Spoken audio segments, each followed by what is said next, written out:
નમસ્કાર મિત્રો, આજે જ્યારે ધાનેરાના એક પ્રસંગ અનુરૂપ લવારા ખાતે જવાનું થયું તો ચોરા ગામ નજીક રોડ ઉપર જોયું કે એક મૃત કોયલ ત્યાં પડી હતી.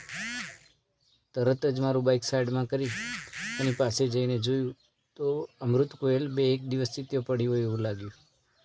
પછી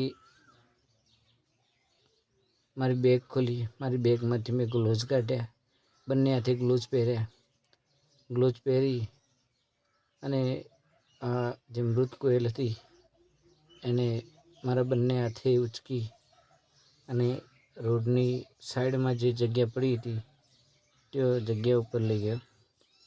કારણ કે એની જે દફનવિધિ યોગ્ય જગ્યાએ કરી શકાય એટલા માટે એની સાઈડમાં પડેલી જગ્યા ઉપર લઈ જઈને રાખી અને મારા હાથેથી જ તેઓ ખાડો ખોદ્યો, જેથી એની તે દફનવિધિ કરી. કારણ કે આજે ગરમીનો પારો એટલો હતો કે માટી પણ એટલી ગરમ થઈ ગઈ હતી, ખરેખર ખૂબ તકલીફ પડી રહી હતી ખાડો ખોદતી વખતે. ખાડો ખોદી અને એક જે મૃત કોયલ હતી એને અંદર રાખી મારી બેગમાંથી મીઠું લાવી અને ચારેકોર મીઠું ભભરાવી દીધું. મીઠું ભભરાવ્યા બાદ મારા બેગમાંથી એક સફેદ કપડું લાવ્યું અને એની ઉપર સફેદ કપડું રાખી દીધું. તમે જોતા હશો કે રોજે રોજ હું આ રીતે વિધિવત દફનવિધિ કરતો હોઉં છું.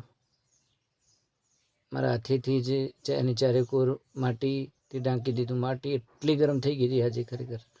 ચારેકોર માટી રાખી અને મારી બેગમાંથી 2 અગરબત્તી લાવી અને 2 અગરબત્તી કરી અને એની આત્માને ભગવાન શાંતિ આપે એવી પ્રાર્થના કરી.